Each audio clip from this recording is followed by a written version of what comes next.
Comment on a pu oublier notre corps à ce point-là? On cherche tous à se déplacer plus vite, en faisant le moins d'efforts possible. L'homme n'a jamais été aussi mobile, et paradoxalement, notre corps n'a jamais été aussi délaissé qu'à notre époque. Aujourd'hui, on peut tout faire sans décoller le cul de sa chaise. Se déplacer, travailler, se distraire, acheter ou fabriquer des objets. Chacun de nos faits et gestes a été remplacé par ceux de la machine. Comme si nous voulions à tout prix oublier que nous avions un corps et que nous pouvions nous en servir. C'est ce qu'on cherche en bougeant. Simplement réapprendre à se déplacer, à utiliser son corps. Pour que sauter ou grimper devienne aussi instinctif que marcher dans la rue. Ce voyage en Inde, c'est une quête du mouvement. On est parti à la recherche de notre propre instinct, celui que les animaux n'ont pas encore oublié lorsqu'ils se déplacent. Aller observer les singes qui bougent dans nos villes, non pas pour apprendre à bouger comme eux, mais pour apprendre à bouger comme des hommes.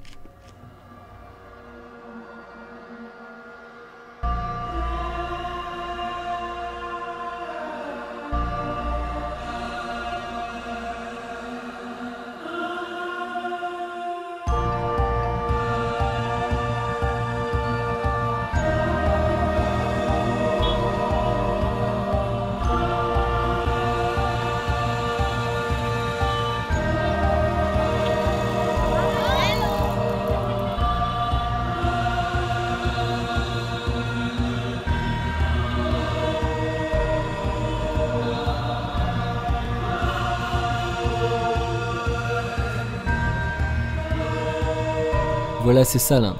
On en prend plein la gueule. La foule, les couleurs, le bruit, les mauvaises et les bonnes odeurs. Ici, il n'y a pas de bonhomme vert pour te dire qu'on traversait la route. C'est à toi de te lancer. Impossible de trouver une ruelle déserte. On y croise forcément quelqu'un. Il y a des animaux partout, mais pour l'instant, aucun singe à l'horizon. Lui, c'est Amine, un conducteur de rickshaw. Il dit qu'il sait où vivent les singes et il va nous y conduire.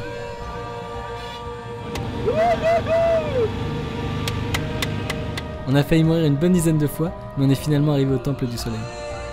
On va voir si les singes nous y attendent.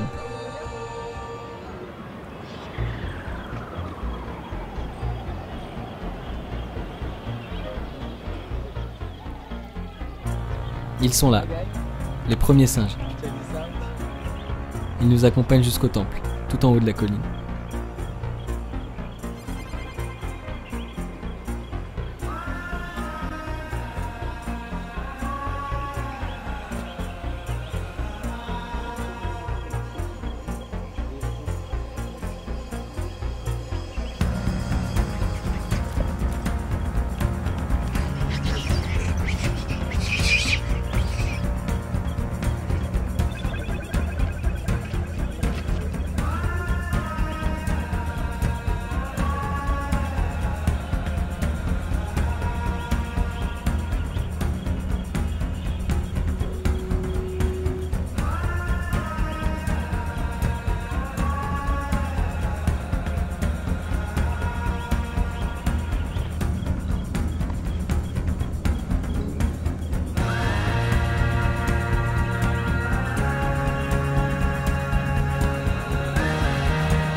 La colonie de macaques est nourrie par les fidèles qui viennent en pèlerinage au temple du soleil.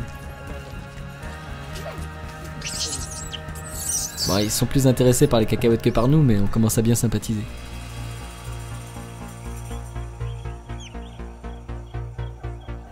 On a trouvé des singes, mais ils sont un peu endormis sur leur colline. Il faudrait qu'on trouve une colonie qui vive plus en ville, et ici, il y a trop de circulation pour qu'ils s'y aventurent.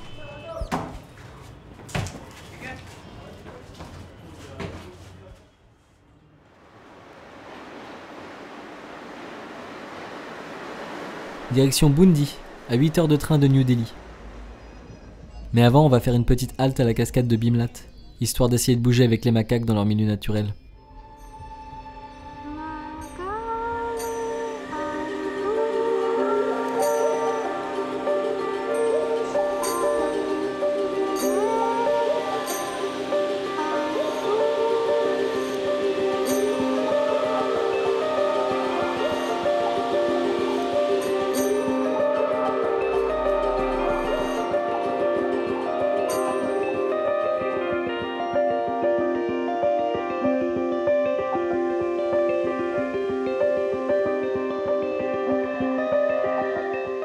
On a beaucoup essayé, mais on n'arrive pas à s'approcher quand ils sont dans les arbres.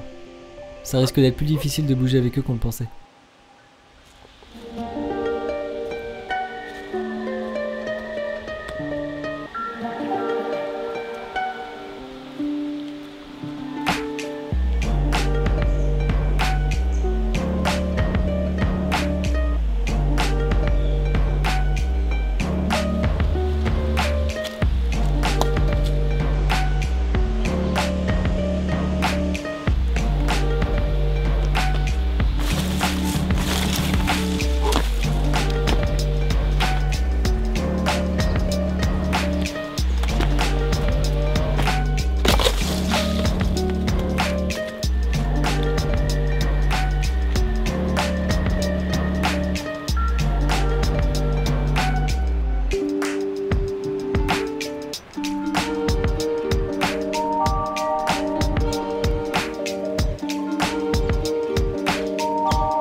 C'est un peu décevant, mais l'endroit valait vraiment le coup. Ce sera sûrement mieux demain.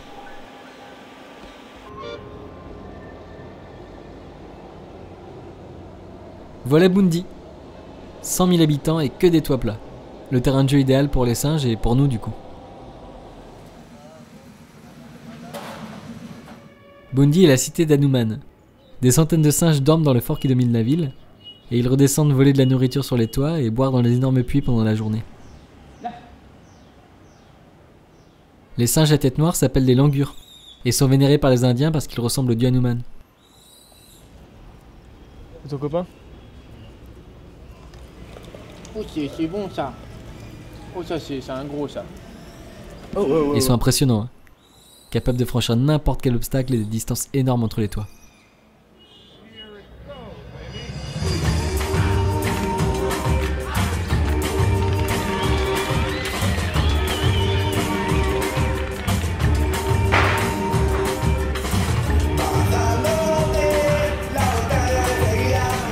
À peine arrivé, l'un de nous se retrouve embarqué sur la moto de Gourav, qui nous invite au marché à grains où il travaille.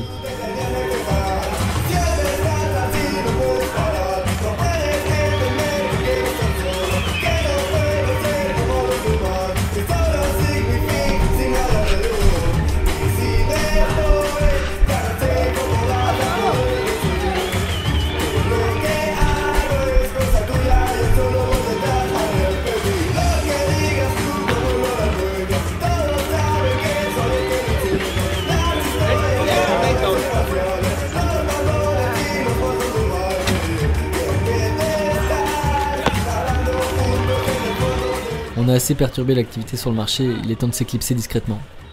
Demain matin, on ira faire un tour dans le puits de la ville. Gourav nous a promis qu'on y trouverait des singes.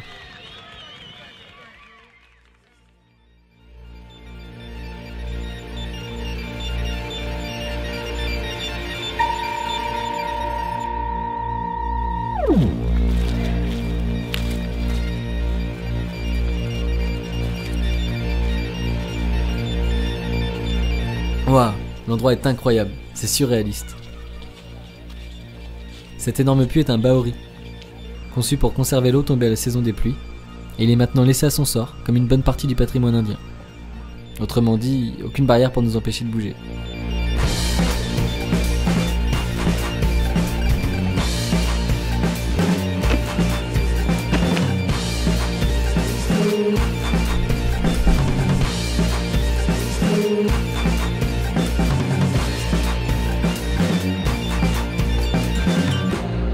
Avec tout ça, on a fini par attiser la curiosité d'un tête noire qui passait par là.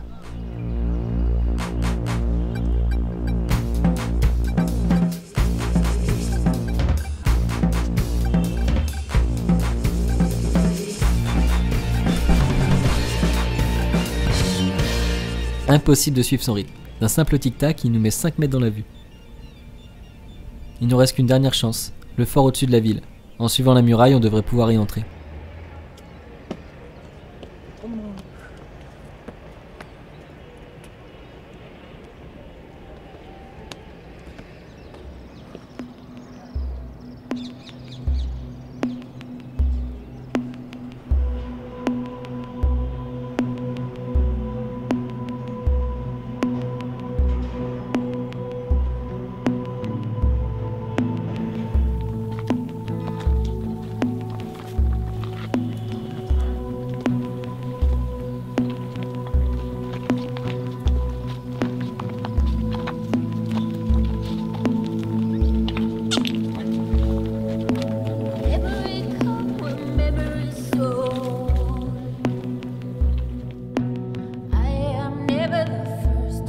C'est un véritable monde perdu sur lequel nous posons les pieds.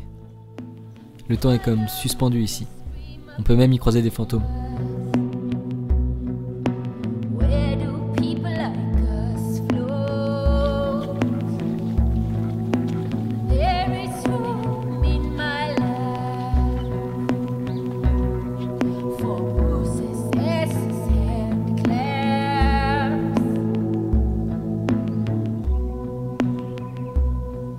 C'est ici, loin de l'homme, loin du bruit de la ville, que les petits singes ont appris à bouger. Et c'est à notre tour maintenant.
Après plusieurs jours passés dans le vieux fort, les singes ont fini par s'habituer à notre présence.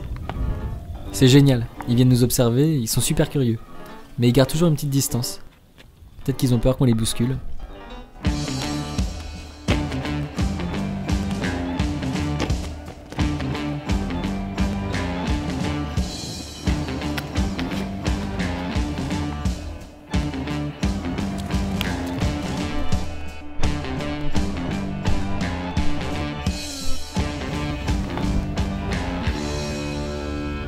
Malheureusement, la nuit tombe, c'est toujours trop tôt dans ces moments-là.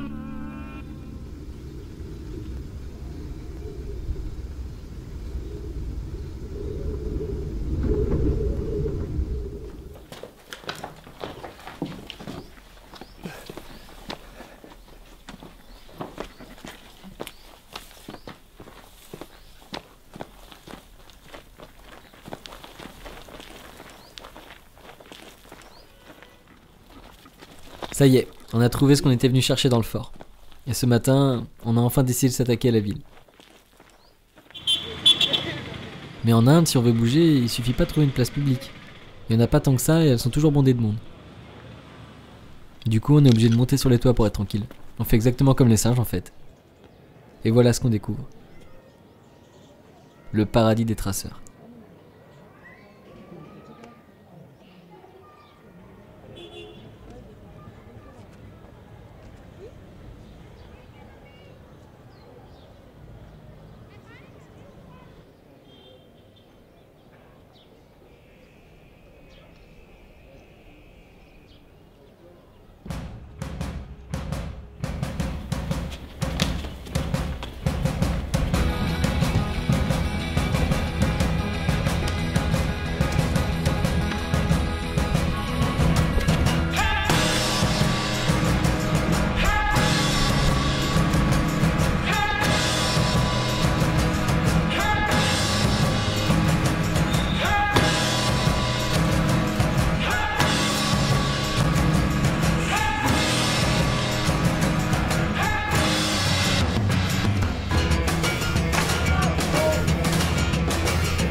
Rien que de les voir bouger, c'est un régal.